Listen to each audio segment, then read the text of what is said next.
Assalamualaikum warahmatullahi wabarakatuh. Halo teman-teman, perkenalkan nama saya Agnes Nurvita Putri Nugroho dengan NIM G0023-001. Saya dari kelompok A3 dengan asisten laboratorium Mbak Wilfrida. Jadi hari ini saya akan menjelaskan mengenai suatu kasus. Kasusnya itu adalah keseimbangan, jalannya sulit dan pendek, badannya bungkuk lama, apa kemungkinan penyebab kelainan pada sopo tersebut? Yang kedua, mata dan juga cerebellum. Baik, kita akan lanjut ke materi pertama. Apa kemungkinan penyebab kelainan bank sopo tersebut? Pada suatu kasus ini, keluhannya ringan, kemudian jalannya sulit, langkahnya itu pendek, badannya bungkuk, dan kadang tangannya bergerak tidak stabil. Gejala yang dialami oleh bank sopo itu kemungkinan besar menunjukkan adanya gangguan pada sistem saraf pusat. Berdasarkan deskripsi gejala tersebut, salah satu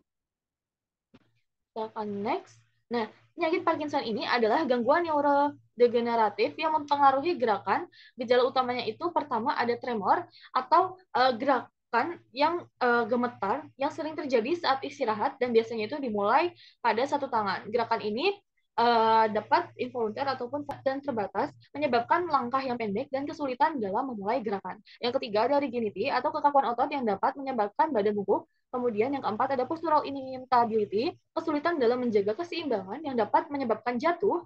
Yang kelima ada fascinating gait atau langkah pendek dan cepat yang dapat menyebabkan penderita tampak seolah berlari dan mengejar pusat gravitas ini.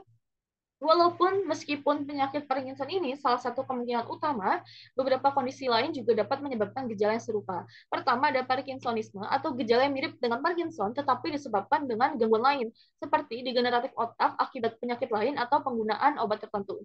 Yang kedua ada ataxia atau gangguan yang mempengaruhi koordinasi otot dan keseimbangan. Penyebabnya itu bisa berupa penyakit degeneratif, stroke, atau infeksi. Yang ketiga ada ini adalah gangguan neurodegeneratif yang juga menyebabkan gangguan keseimbangan, langkah pendek, dan postur bungkuk. Yang keempat, atau multiple system atrophy atau MSA, yang kondisi ini mirip dengan Parkinson, tetapi dengan gejala tambahan seperti gangguan otonom. Nah, dan beberapa langkah yang harus dilakukan itu, pertama ada pemeriksaan fisik dan juga neurologis. Dokter akan mengevaluasi gejala dan melakukan tes untuk menilai tremor, kekakuan, kecepatan gerakan, dan keseimbangan. Kemudian ada pencitraan otak. Pencitraan ini MRI atau CT scan dapat digunakan untuk menyingkirkan penyebab lain seperti stroke atau tumor. Kemudian ada penilaian respon terhadap obat, pemberian obat dopaminergik seperti levodopa, dan pengamatan terhadap respon pasien dapat membantu mengkonfirmasi diagnosis Parkinson. Kemudian tes laboratorium ini penting untuk menyingkirkan kondisi lain yang mungkin menyebabkan gejala serupa. Kemudian pertanyaan kedua, di mana letak anatomi dari kelainan otak tersebut?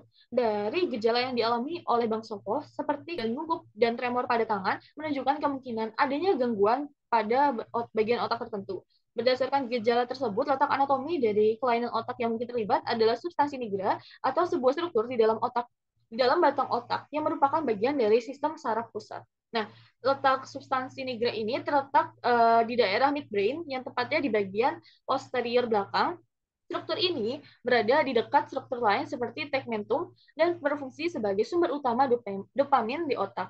Kaitan dengan gejala Parkinson, gejala yang dialami tadi Parkinson terjadi degenerasi atau kerusakan pada sel-sel saraf dopaminergic di substansi nigra yang mengakibatkan gangguan dari pengaturan gerakan. Dampak pada fungsi motorik ini, substansi nigra ini merupakan bagian sel jalur motorik yang penting dalam mengatur gerakan tubuh.